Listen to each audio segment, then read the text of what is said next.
I walked into the HR office the next afternoon, folder of printouts under my arm, heart steady but loud.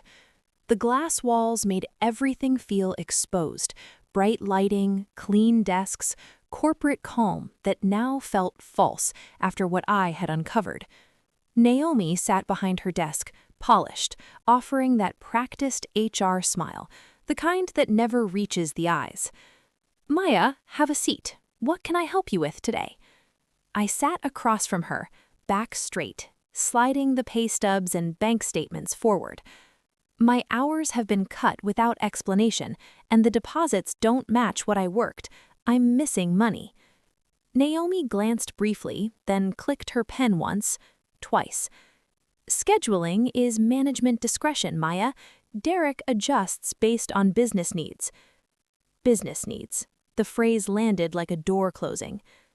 "This isn't normal deductions," I said evenly. "The hours I worked don't match what I was paid. There are edits in the system after the fact." She leaned back slightly, expression cooling. "If you're suggesting something improper, that's serious. Have you spoken to Derek?" I did. That's when the cuts got worse. She nodded slowly. "Sometimes when employees become difficult about scheduling, it creates tension. Derek mentioned you've seemed distracted, a negative influence." Difficult, negative, the same script. Heat rose in my chest, controlled anger. I'm not being difficult. I'm asking why my pay doesn't match my work. That's fairness. Naomi's smile thinned. "Accusing management without clear proof can be disruptive. Focus on your performance.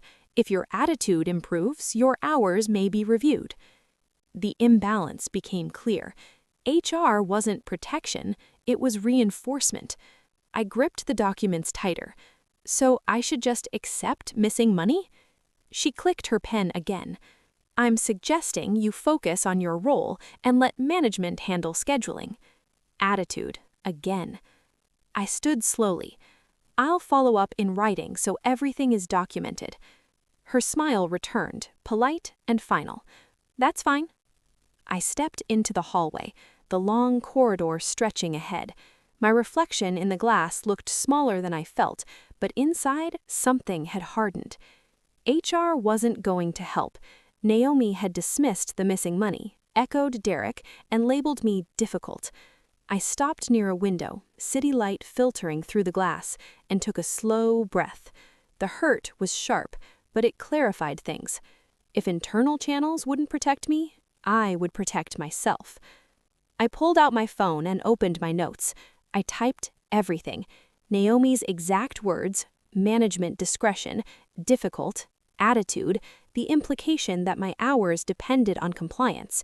Each word felt like armor. I opened a new email draft, calm, professional, precise. I documented the meeting, attached screenshots, and requested written confirmation. My finger hovered, then pressed send. The email whooshed away, a digital trail. Almost immediately, my phone buzzed. "Derek, stop making trouble. Focus on your job or things will get worse." I stared at it. Not fear, clarity. Screenshot, save. Derek text, threat after HR meeting. The anger wasn't explosive, it was sharp, focused. I whispered quietly, "They're not going to fix this, so I will." I forwarded everything to my personal account, backups, protection. The hallway no longer felt isolating, it felt like evidence space. Derek stood in the distance, laughing with another employee. He glanced at me. I didn't look away. The version of me that walked into HR, hopeful, uncertain, was still there, but she wasn't in control anymore. A calmer version had stepped forward, one that documented instead of argued, one that saved everything. Back on the floor, I worked normally, refilling drinks and clearing plates, but every moment became data, every interaction, every glance. During a break, I added one line to my notes. HR is not neutral. Document everything. Escalate if needed. The hurt didn't disappear, it sharpened into clarity. Derek and Naomi weren't separate problems, they were the same system, and I wasn't just enduring it anymore. I was building a case. Quietly, methodically. After my shift, I sat in my car, folder open again. Derek receipts had grown. I added the HR summary and Derek's text, saved everything to the cloud. The scared version of me still felt the betrayal, but she wasn't driving anymore. I drove home, mind already planning. Not panic, strategy. Naomi's smile had been the final lesson, polite surface, corporate protection underneath. HR had shown its allegiance. That night, I sat at my table reviewing everything. The pattern was undeniable now. I saved it again, leaned back, and let the quiet defiance settle. This wasn't over. It had only just begun. And for the first time since Derek cornered me, I felt something stronger than fear. I felt control.